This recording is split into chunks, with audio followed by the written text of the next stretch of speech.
जय साथियों, मैं पीके शुक्ला स्वागत करता हूं आपके अपने यूट्यूब चैनल एग्जाम प्रतिज्ञा में। कल की क्लास में हमने जो देखा जरा उसको ब्रीफ में देखते हैं, फिर नेक्स्ट स्लाइड पे आगे बढ़ते हैं। ठीक है, कल की क्लास में हमने क्या देखा देखते हैं जरा। नेशनलिज्म इन इंडिया पढ़ रहे थे और उसमें क्या क्या देखा। पहला देखा कि हमने कि सत्याग्रह क्या है, सत्याग्रह के बारे में देखा सत्याग्रह। ठीक है, दूसरी चीज देखा हमने कि फर्स्ट वर्ल्ड वार के बारे में देखा। फर्स्ट वर्ल्ड वार, ठीक, फर्स्ट वर्ल्ड वार कब हुआ? 1914 टू 18 तक रहा। इसके बाद दूसरा हमने देखा कि 1950 में गांधी की वापसी, Gandhi return to India, Gandhi return to India. और ये भी बताया था कब आए थे, 9 जनवरी। ठीक, एंड फिर हमने देखा फोर्थ में कि 1917 गांधी ने फर्स्ट सत्याग्रह किया, वो क्या? चंपारण बिहार। ठीक है, चंपारण बिहार में। और किसके कहने पे किया था? रामचंद्र शुक्ल कहने पे गए थे। ठीक है, इसके बाद देखा हमने खेड़ा सत्याग्रह, खेड़ा देखा। इसके बाद देखा हमने अहमदाबाद मिल स्ट्राइक।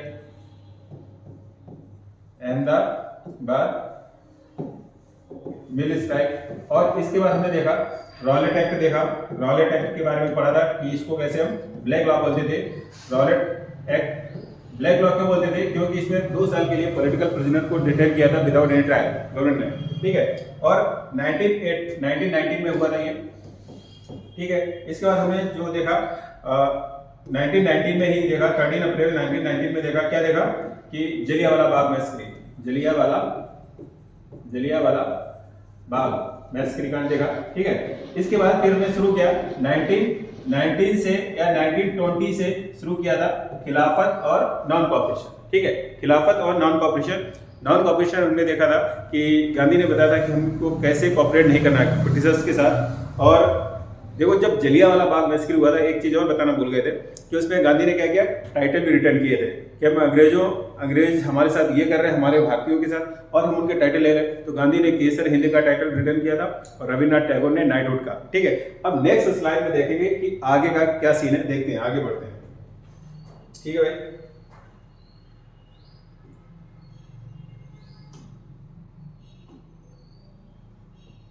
ठीक, पार्ट 2 में देखेंगे। पार्ट 2 में स्टार्ट करेंगे, पार्ट 2 से और शुरू करेंगे। कंट्री साइड में क्या क्या मूवमेंट हुआ था ये तो हम देख चुके हैं। इसके बाद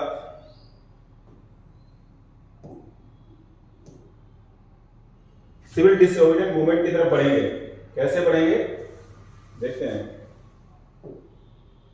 ठीक है, तो पार्ट 1 में इतना सब कुछ हुआ था। इसके बाद पार्ट 2 की तरफ बढ़ते हैं।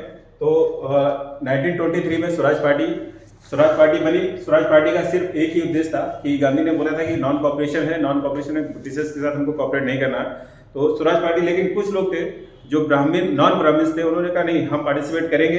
सीआर दास, मोतीलाल नेहरू ने मिलकर एक पार्टी बनाई 1923 में, जिसका नाम था स्वराज पार्टी, और बोला था कि लेजिस्लेटिव असेंबली में हम पार्टिसिपेट करेंगे, तभी ब्रिटिश की पॉलिसीज को हम क्या कर सकते हैं, डिनाई कर सकते हैं वहां असेंबली में रह के। तो देखिए क्या क्या हो सकता है, हम टूवर्ड्स सिविल डिसोबीडियंस मूवमेंट की तरफ बढ़ेंगे। पहले फरवरी 1922 Mahatma Gandhi decided to withdraw non cooperation movement. वे 1922 में क्या हुआ था आपको पता होना चाहिए। 1922 में क्या हुआ था, चौरी चौरा, एक कांड हुआ था जिसका नाम था चौरी चौरा। ठीक है, चौरी चौरा कहाँ जगह है? Chauri Chaura is a place in Gorakhpur में एक प्लेस है जिसका नाम चौरी चौरा है। वहां पे एक बात क्या हुई थी कि ये नॉन कॉपरेशन चल ही रहा था, मूवमेंट हो रहा था, तो पुलिस ने फायर किया और उसमें 2 सिविलियन मारे गए। ठीक है, तो लोगों ने क्या, भीड़ ने, जो एजिटेटेड जो क्राउड था, उसने पुलिस वालों को खदेड़ा और वो पुलिस चौकी में चले गए। और कहानी ये थी कि पुलिस चौकी में जैसे ही गए तो भीड़ ने क्या किया, उसको फायर मतलब आग लगा दी पुलिस चौकी को, जो रिपोर्ट बताती है कि 23 पुलिसकर्मी मारे गए उसमें। ठीक है, गांधी ने बोला था कि किसी भी प्लेस पे क्या नहीं होनी चाहिए, वायलेंस नहीं होना चाहिए। चौरी चौरा में वायलेंस हुआ तो नॉन कॉपरेशन को यहीं पे गांधी ने क्या किया, क्विट किया, यहीं पे विड्रॉ किया, कॉल ऑफ किया। नॉन कॉपरेशन को क्या किया, कॉल ऑफ किया। देखो एक रीजन और भी है कॉल ऑफ करने का। गांधी जानते थे, गांधी न्यू वेरी वेल कि अगर आप गवर्नमेंट से, आप किसी भी तरह गवर्नमेंट से अगर आप उसके अगेंस्ट में जाएंगे तो आपको गवर्नमेंट रिप्रेस करेगी, ब्रूटली रिप्रेस करेगी। ठीक है, तो इसलिए भी कॉल ऑफ किया और गांधी ने कहा I am the responsible for the Chauri Chaura incident. Gandhi को, and Gandhi was imprisoned for 6 years। ठीक है, इसके बाद देखते हैं उसी समय कुछ जो लोग थे जैसे सी आर दास थे, Motilal Nehru form the Swaraj party. कब स्वराज पार्टी? 1923 में स्वराज पार्टी बनाई। ठीक, with in the Congress to argue for a return to council politics. Council politics में बोले थे कि हम जाएंगे और गवर्नमेंट की पॉलिसियों को क्या करेंगे, डिनाई करेंगे। ठीक, कुछ एंगल लीडर्स थे जैसे Jawaharlal Nehru, Subhash Chandra Bose, and press more radical mass agitation for full independence. इन लोगों का कहना था कि अगर हमें इंडिपेंडेंस चाहिए तो थोड़ा और ज्यादा अग्रेसिव होना पड़ेगा। लेकिन स्वराज पार्टी क्या क्या कहना था कि हम जाएंगे पॉलिटिकल पार्टी बनाएंगे और इसमें जाएंगे, असेंबली इलेक्शन में पार्टिसिपेट करेंगे। ठीक है, इसके बाद देखते हैं क्या होता है।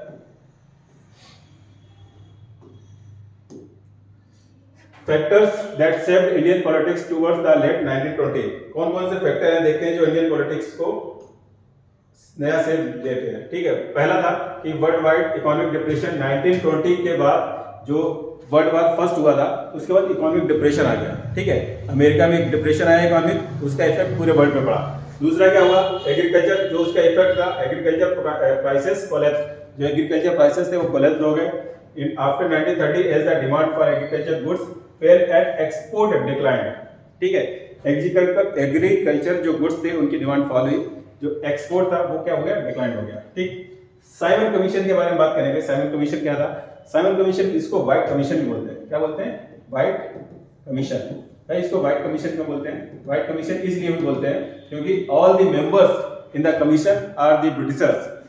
दे are here to make a constitution for India but there is no member in that commission is Indian, was Indian.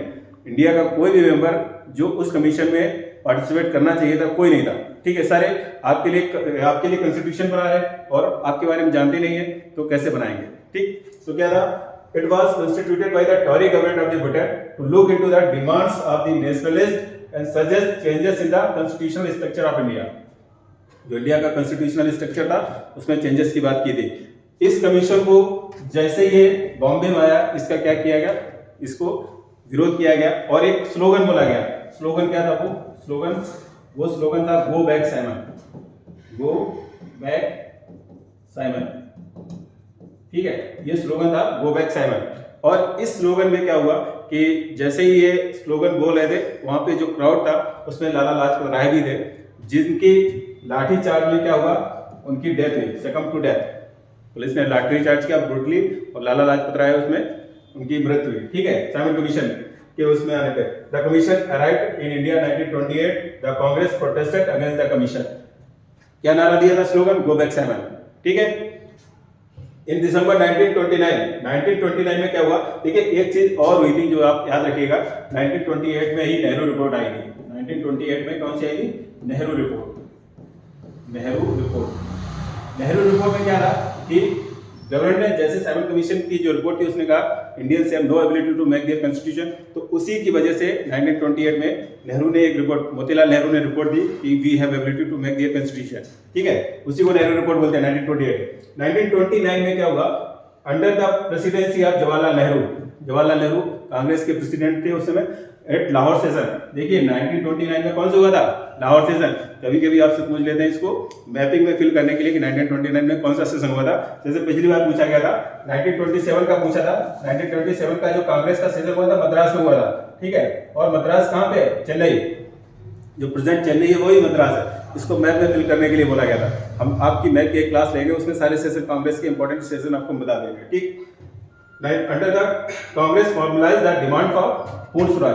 1929 का जो सेशन था कांग्रेस ने एक डिमांड की, हमको क्या चाहिए? पूर्ण स्वराज, फुल इंडिपेंडेंस। ठीक है, पूर्ण स्वराज। और ये कब हुआ था? 26 जनवरी 1930। ठीक है, और इसी दिन को हम क्या मनाते हैं? रिपब्लिक डे मनाते हैं। वहां पे इंडिपेंडेंस डे मनाया गया था। ठीक है, लेकिन आज हम उसको रिपब्लिक डे किस लिए मनाते हैं? क्योंकि हमने उस दिन अपना कॉन्स्टिट्यूशन अडॉप्ट कर लिया था पूरी तरह, फुल फ्लैश में। ठीक, आगे देखते हैं क्या होता है। आगे देखते हैं भाई।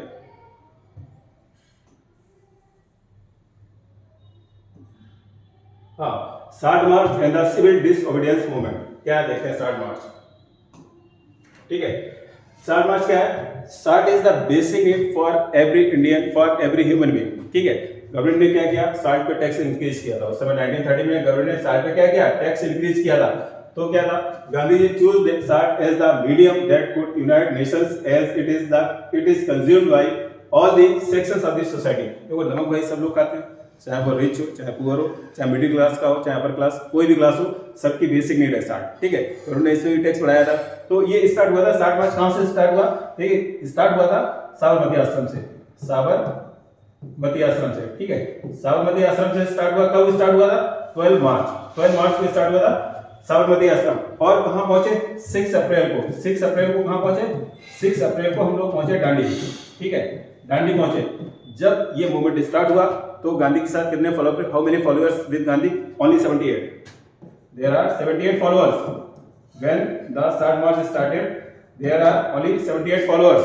एंड कितने, लगभग डेली 10 माइल की यात्रा करते थे, डेली 10 माइल। ठीक है, 10 माइल डेली चलते थे। और 24 डेज में वो कहां पहुंचे, 24 डेज में कहां, दांडी पहुंचे। ठीक है, तो आप समझ सकते हैं जब दांडी पहुंचे तो गांधी के साथ मोर देन 50,000, मोर देन लेख फॉलोअर्स थे उनके साथ में। ठीक है, जिसमें कि वुमेन्स भी थी। तो इसमें देखते हैं क्या, हाँ, साल्ट फॉर डिमांड फॉर और दांडी मार्च बिगेन इन मार्च 12, 1930। ठीक, और कब कहां तक एंड हुआ, 6 अप्रैल 1930 को। On 6 April 1930, Gandhi ji reached Dandi, a village in Gujarat, and broke the salt law by boiling water and manufactured salt. वहां पे दांडी पहुंच के उन्होंने साल्ट लॉ को ब्रेक किया, समुद्र से पानी को बॉयल किया और साल्ट बनाया। ठीक है, thus began civil disobedience movement। वहीं से स्टार्ट होता है सिविल डिसओबीडियंस मूवमेंट। क्या बोला कि हम very humble we will not follow your orders, British government से बोले। It was different from non cooperation से डिफरेंट कैसे था, as people were now asked not only to refuse cooperation but also break colonial law। देखो non cooperation में ये बोला था कि हम गवर्नमेंट का कॉपरेट नहीं करेंगे, और सिविल डिसओबीडियंस मूवमेंट में ये बोला गया था हम आपके साथ कॉपरेट भी नहीं करेंगे और आपके द्वारा जो लॉ बने हैं उनको ब्रेक भी करेंगे। ठीक है, इतना फर्क था इसमें। दूसरा, बाइकआउट ऑफ फॉरेन गुड्स का क्या करेंगे, बाइकआउट करेंगे। Non payment of taxes, tax नहीं देंगे। ब्रेकिंग फॉरेस्ट लॉ को ब्रेक करेंगे। But it's main features, the British government followed a policy of brutal repression. एक चीज याद रखिए, उस समय जो यहाँ के वायसराय थे वो लॉर्ड इरविन थे। ठीक है, इसके बाद राउंड टेबल कॉन्फ्रेंस होगी। लॉर्ड इरविन जब परेशान हो जाएंगे, इतने सारे लॉज एक साथ ब्रेक हो रहे हैं और गवर्नमेंट परेशान थी कि हम क्या करें, व्हाट टू डू। ठीक, then British government arrested all the leaders including Gandhi and Nehru. British government ने क्या किया, गांधी और नेहरू को अरेस्ट किया। Mahatma Gandhi called off the movement. Mahatma Gandhi ने मूवमेंट को कॉल्ड ऑफ क्यों किया, उसका रीजन था कहीं के यहाँ पे भी वायलेंस होने लगी थी। ठीक है, इसके बाद क्यों, राउंड टेबल कॉन्फ्रेंस शुरू होगी, इसलिए भी कॉल्ड ऑफ किया गया था। इरविन ने बोला था ठीक है आइए बैठते हैं बात करते हैं। तो देखते हैं, आगे बढ़ते हैं।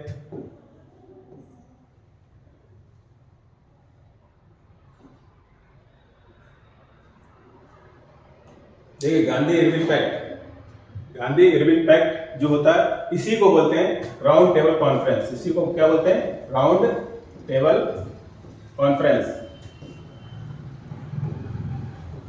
देखिए जो फर्स्ट राउंड टेबल कॉन्फ्रेंस हुई थी उसमें कांग्रेस ने पार्टिसिपेट नहीं किया था। ठीक है, सेकंड राउंड टेबल कॉन्फ्रेंस में पार्टिसिपेट किया। और एक क्वेश्चन पूछते हैं कि जो तीनों राउंड टेबल कॉन्फ्रेंस हुई थी उसमें who was the person who participated in all the 3 round table conference? The person was Dr. B.R. Ambedkar। ठीक है, the person was Dr. B.R. Ambedkar। तो यार ये भी याद रखिएगा। नेक्स्ट है March 5, 1931, Lord Irwin the viceroy signed a pact with Gandhi. Gandhi के साथ एक पैक्ट साइन किया। क्या, in December 1931 Gandhi ji went to London for the second round table conference. देखिए फर्स्ट में पार्टिसिपेट नहीं किया था, सेकंड में गए कॉन्फ्रेंस, बट रिटर्न डिसअपॉइंटेड। लेकिन वहां से उनको कुछ नहीं मिला। ठीक है, बिल्कुल डिसअपॉइंट होकर लौटे। Gandhi relaunched civil disobedience movement in by 1934 it lost its momentum। देखिए ये मोमेंटम इसलिए भी लॉस्ट कर दिया, वेरियस फैक्टर्स थे। रिच लोग थे उनकी अलग डिमांड थी, पुअर उनकी अलग डिमांड थी, तो सबकी डिमांड फुलफिल नहीं हो रही थी, इस वजह से भी ये अपना मोमेंटम लॉस किया था। ठीक, इसके बाद देखिए 1932 भी याद रखिए। 1932 में क्या हुआ था, पूना पैक्ट हुआ था। पूना पैक्ट ये भी याद रखिए। पूना पैक्ट क्या था, गांधी और डॉक्टर अंबेडकर के बीच में पैक्ट हुआ था और उसमें reservation of seats for the SC and STs in assembly elections ये बोला था। वैसे तो अंबेडकर कह रहे थे कि हमको अलग से ही एक चाहिए। कम्युनल अवार्ड जो रामजी मैकडोनाल्ड का कम्युनल अवार्ड था, उन्होंने बोला था कि हम अलग से रिजर्वेशन देंगे सीट्स का SC/STs को। गांधी ने कहा ठीक है, आप अलग से डिमांड मत करिए, जैसे 1909 में हुआ था जो मुस्लिम लीग के साथ हुआ था, वही सेम ब्रिटिश गवर्नमेंट की जो पॉलिसी थी डिवाइड एंड रूल वाली, वो यहाँ पे भी उन्होंने अडॉप्ट की। गांधी ने कहा ठीक है, हम सीट का रिजर्वेशन देंगे, लेकिन आप भी हमारे ब्रदर एंड सिस्टर्स हैं तो साथ में रहेंगे। ठीक, तो इसके आगे देखते हैं क्या होता है।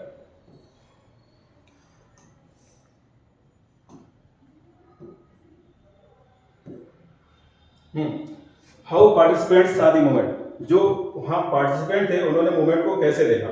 ठीक है, जो रिच पीसेंट थे उनकी नजर में मूवमेंट क्या था, जो पुअर पीसेंट थे उनकी नजर में मूवमेंट क्या था, और जो बिजनेस क्लास थे वो किस तरह देख रहे थे, और वो वुमेन्स थी वो कैसे देख रही थी। ठीक है, देखिए रिच क्या थे, the rich peasants communities expected the revenue tax to be reduce. जो रिच पर्सन थे उन्होंने कहा रेवेन्यू टैक्स रिड्यूस, इसलिए पार्टिसिपेट कर रहे थे कि रेवेन्यू जो टैक्स है, टैक्स रेवेन्यू वो रिड्यूस किया जाएगा। When the British refused to do so, they did join the movement. जब गवर्नमेंट ने बोला था कि हम ऐसा नहीं करेंगे, इस वजह से उन्होंने मूवमेंट ज्वाइन किया। किसने? रिच लोगों ने। दूसरा, they did not rejoin the movement as the movement was caught without revising revenue tax. अब दोबारा जब 1934 के बाद हमने देखा कैसे लॉस किया कि उन्होंने दोबारा इसलिए नहीं मूवमेंट में पार्टिसिपेट किया जब गवर्नमेंट मना कर दिया कि मैं टैक्स को रिवाइज नहीं करेंगे। तो उन्होंने कहा क्यों, जब आप टैक्स को रिवाइज ही नहीं करेंगे तो हम ज्वाइन करके क्या करें। ठीक, इसके बाद देखें पुअर पीसेंट कैसे देख रहे थे मूवमेंट को, जो गरीब किसान थे वो मूवमेंट को कैसे देख रहे थे। देखिए, the poor peasant wanted rents of lands to be remitted. उनको लगा था कि उनकी जो जमीन है उनको वापस कर दी जाएगी। जो पुअर किसान थे उनको लग रहा था कि लैंडलॉर्ड से उनकी जमीन वापस दे दी जाएगी, लेकिन क्या हुआ, the Congress was unwilling to support the no rent campaign due to the fear of upsetting the rich peasants and landlords. Congress भी डर रही थी कि अगर हम ये कहेंगे कि रेंट नहीं देना है तो जो लैंडलॉर्ड और जो रिच पीसेंट है वो भी नाराज हो जाएंगे। तो बाद में इन्होंने भी बाइकआउट किया, फिर मूवमेंट से पार्टिसिपेट नहीं किया। तीसरा, बिजनेस क्लास कैसे देख रहा था, देखते हैं। आफ्टर द वॉर मतलब first world war, there huge profit were reduced. जो बिजनेस क्लास था उनका प्रॉफिट रिड्यूस हुआ। ठीक है, wanted to protection against import of foreign goods. Foreign goods के इंपोर्ट से वो प्रोटेक्शन चाह रहे थे। ठीक, the spread of militant activities मतलब कौन सी, जो आपके भगत सिंह या चंद्रशेखर आजाद जो एक्टिविटीज कर रहे थे उससे क्या चाह रहे थे, वो ये धीरे धीरे बढ़ रही थी। ठीक, वो भी एक बिजनेस क्लास के बिजनेस में ड्रॉबैक बन रहा था। ठीक, worries of prolong business disruption, bar bar business में डिस्टर्ब हो रहा था। Growing influences of socialism among the young Congress forced them not to join the movement. जो कांग्रेस के अंदर भी एक सोशलिज्म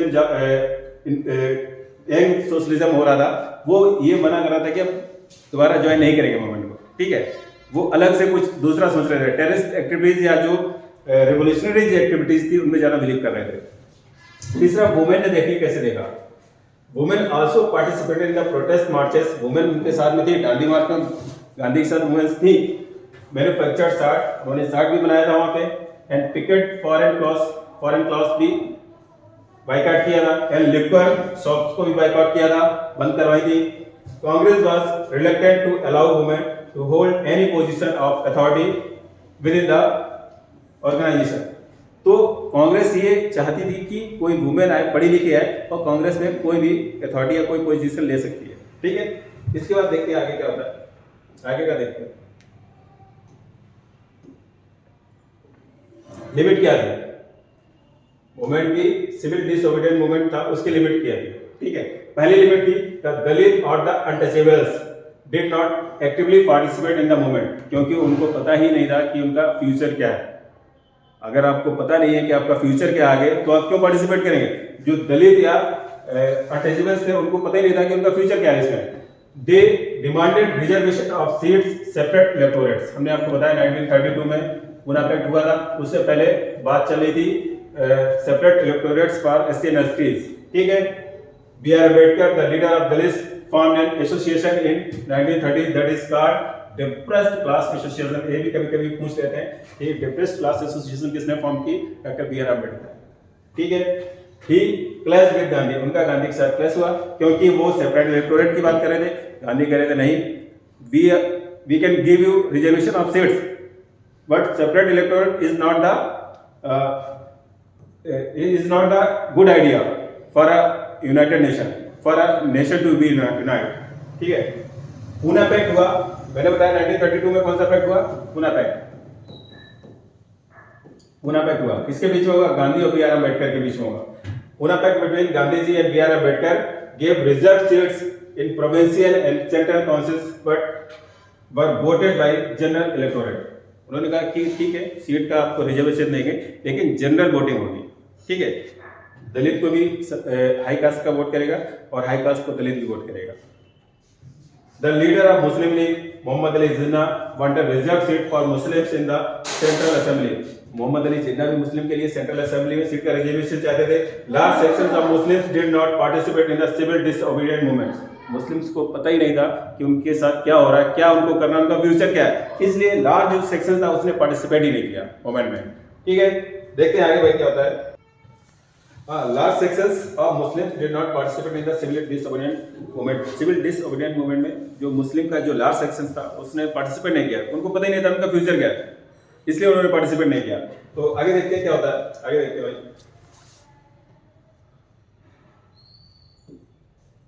हाँ, the sense of collective belonging. अब कलेक्टिव बिलोंगिंग की सेंस कैसे आएगी वो देखते हैं। ठीक है, the sense of collective belonging came partially through the experience of United struggle. जब आप साथ में किसी भी स्ट्रगल में फाइट करेंगे, चाहे वो कोई भी, चाहे नेशन के लिए हो या कोई वॉर हो, तभी आपके अंदर एक क्या बोलते हैं भाईचारे की जो भावना होती है, जो कलेक्टिव बिलोंगिंग जिसको बोलते हैं, तभी आएगी, जिसमें आपका सेम हो सकता है, सेम रिलीजन हो या फोक सॉन्ग हो या कुछ और भी हो, फॉक लेयर और कुछ भी हो सकता है। ठीक है, तो कैसे? History of fiction, folklore मतलब जो साथ में गाना गाते थे। आपने देखा होगा कि गांव के कुछ लोग होते हैं, शाम को बैठ के पहले गाते थे, अब तो नहीं गाते हैं, पहले। ठीक है, उन्हीं को फॉक लेयर, जो पुराने गाने गाते थे उनको फॉक लेयर, या जिनको लोकल लैंग्वेज जो गाना गाते थे उनको फॉक लेयर बोलते थे। Folklore and songs, popular prints and symbols. सबका प्रिंट और सिंबल भी एक होता था। ठीक है, अगर सेम सिंबल है तो भी एक फीलिंग आएगी आपके अंदर कि हाँ ये हमारे। आप अगर यहाँ से कहीं दूसरी कंट्री में जाते हैं तो आप अगर इंडिया के हैं तो इंडियन कहे जाएंगे, चाहे आप हिंदू हो, मुस्लिम हो, सिख हो, ईसाई हो, कोई भी हो, but your identity is Indian. ठीक है, इसी तरह ये था, all played a part in the making of nationalism. इन सभी ने, folklore, songs, popular print और सिंबल्स ने नेशनलिज्म की फीलिंग ला दी लोगों के अंदर। वो लोगों के अंदर ये आ गई कि हमारा एक ही कल्चर है, एक ही जगह के रहने वाले हैं, तो हम यूनाइट क्यों नहीं हो सकते।